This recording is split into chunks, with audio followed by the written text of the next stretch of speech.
जय श्री महाकाल मित्रों, एस्ट्रोसन चैनल में आप सबका हार्दिक स्वागत, अभिनंदन। खर मास चल रहा है, इसलिए कोशिश करेंगे कि रोज की एक कथा आपको सुनाई जाए जितना संभव होगा। लेकिन उससे पहले एक निवेदन कि आप जो भी वीडियो देखें हमारा, चाहे उपायों का या कथाओं का, कृपया पूरा देखें, स्किप के चक्कर में ना रहें। आधा अधूरा ज्ञान, आधी अधूरी बात सदैव नुकसान देती है। इस चीज को सुनाने के लिए एक कथा सुनाता हूं आपको कि कई बार हमारे समाज में किस तरीके से अफवाहें फैल जाती हैं, समस्याएं पैदा हो जाती हैं, क्योंकि आधा अधूरा ज्ञान, आधी अधूरी सुनी सुनाई बात और फिर उसको आगे जाके पूरा बोलना या उसको प्रयोग में लाना सदैव नुकसानदेह रहता है। एक बार कोई व्यक्ति जंगल से निकल रहा था। शाम का समय था, हल्का अंधेरा था, सर्दियों के दिन थे, धुंध थी। तो मार्ग में देखा कि उसकी बाईं ओर एक झाड़ी के आसपास कोई कपड़ा, कोई शायद किसी स्त्री का ओढ़ना रहा हो, तो वो हिल रहा था। एक बार वो घबराया, कुछ आवाज दी पर कोई आवाज नहीं आई, बस हिलना डुलना जारी रहा। वो अंधेरे में घबराया, उसने गांव में जाकर किसी से कहा कि भाई मैं फला फला जगह गया था और वहां पे इस तरीके से एक वस्त्र हिल रहा था, लगता था कि कोई स्त्री वहां खड़ी है, कुछ कर रही। अब अफवाहें कैसे फैलती है, आधा अधूरा ज्ञान कैसे नुकसानदेह होता है, ये आपको समझने की जरूरत है। उसने जिस व्यक्ति को कहा, उसने अपनी तरफ से कुछ नमक मिर्च मिलाए, कुछ बातें मिक्स की और उसने आगे जाकर बोला कि वहां पे एक स्त्री किसी पुरुष के साथ खड़ी थी। पता नहीं कौन स्त्री थी, पर ये चीजें जो गांव में हो रही वो ठीक नहीं। तीसरे ने उसको सुना और चौथे को जाकर बोला कि मैं आज वहां पर गया। अब सबने अपने आप को रिप्रेजेंट करना शुरू किया। उसने कहा कि मैं वहां पर गया, मैंने देखा कि फलां घर की स्त्री, अब उसको जिससे दुश्मनी निकालनी थी उसका नाम लिया, फलां घर की स्त्री और फलां घर का पुरुष उस झाड़ी के पीछे खड़े कुछ कर रहे थे, पता नहीं क्या कर रहे थे, पर ये ठीक नहीं है, इससे गांव का माहौल खराब होता है। पांचवें ने उसमें और बात मिला दी, छठे ने और, सातवें ने और सुबह होते होते गांव में एक बहुत बड़ा तनाव का दो समुदायों के बीच माहौल बन गया। तलवारें, लाठियां, हथियार सब बाहर निकल गए। वो बोला समुदाय के लड़के ने हमारी लड़की के साथ, हमारे घर की औरतों के साथ इस तरीके से किया, उसने कहा उसने ऐसा किया, उसने कहा वैसा किया। गांव में एक बुजुर्ग बड़े समझदार थे, वो गए और उन्होंने कहा कि सुनो, एक दूसरे को मार देना, बिल्कुल काट देना, पर पहले ये बात को तो पता करो कि ये बात कही किसने। वो व्यक्ति ने कहा कि मुझे तो इसने कही थी, मुझे राम ने कही थी, राम ने कहा मुझे अब्दुल ने कही थी, अब्दुल ने कहा मुझे जोसेफ ने कही थी, जोसेफ ने कहा मुझे फलां ने कही थी। बोले अच्छा। अंत में वो व्यक्ति आया जिसने वो बात शुरू की थी। उसको पूछा गया कि तुमने क्या देखा। उसने कहा कि मैं झाड़ी के पास से आ रहा था, एक कपड़ा वहां कुछ हिल रहा था, मुझे लगा कि कोई शायद वहां पे खड़ा है, मैंने आवाज दी पर वहां से कुछ आवाज दोबारा लौट के नहीं आई और मुझे भय लगा, मैं भाग के आ गया। मैंने ये बात फला व्यक्ति को बताई कि क्या तुमने बस इतनी सी बात बताई थी। बोले हाँ, पर ये बात तो गांव में कुछ और तरीके से आ गई।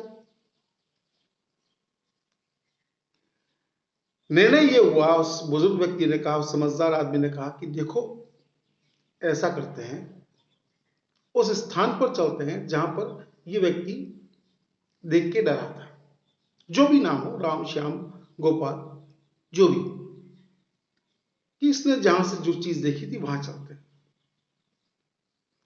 सारा गांव वहां पर गया, देखता है कि एक कंटीली झाड़ी के अंदर किसी का फटा हुआ ओढ़ना, साड़ी जिसको भी अपन कहते हैं, जो स्त्रियां अक्सर ऊपर सर के ऊपर लेती है, वो अटका हुआ पड़ा था और हवा के कारण हिल रहा था। उस बुजुर्ग ने समझाया कि ये आधा अधूरा ज्ञान और पूरा बकना, आधा सुनना और पूरा बकना, यही समस्याओं की मूल जड़ है। बात थी, छोटी सी बात थी कि वस्त्र झाड़ी में अटका हुआ है, हिल रहा है। मात्र इतनी सी बात थी और बात बदल के कहां तक पहुंच गई, फलाने घर की स्त्री, फलाने घर का पुरुष, इस समुदाय की स्त्री, इस समुदाय का पुरुष। इससे हमारे गांव की बदनामी हुई, जो निर्दोष बेचारे स्त्री और पुरुष है उनकी भी बदनामी हुई।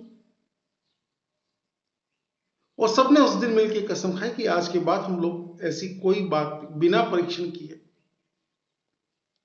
नहीं करेंगे। अब वही बात आजकल हमारे जो वीडियो देखने वाले साथी हैं वो लोग भी करते हैं।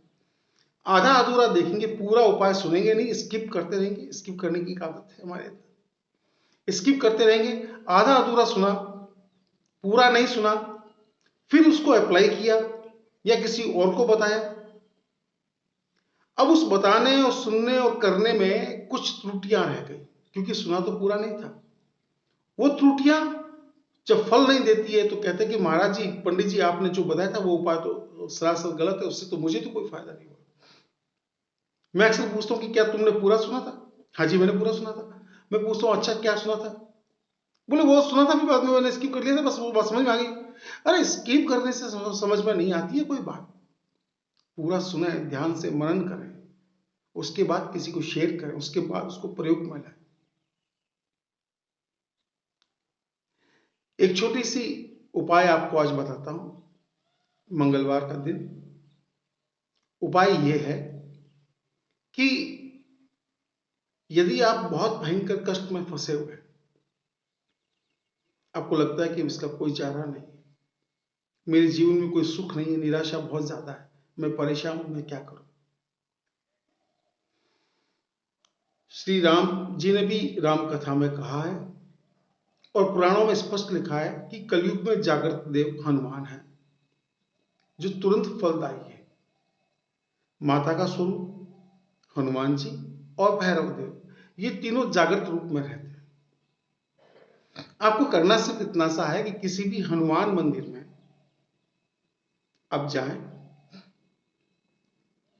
हनुमान जी के आगे मिट्टी के दिए में चमेली या सरसों के तेल की आड़ी बाट का दीपक करें, उसमें 2 लौंग, इलायची, 5 काली मिर्च के दाने, थोड़ा सा कपूर और 3 चुटकी पीली सरसों डालकर वहां बैठकर 7 बार हनुमान चालीसा करें।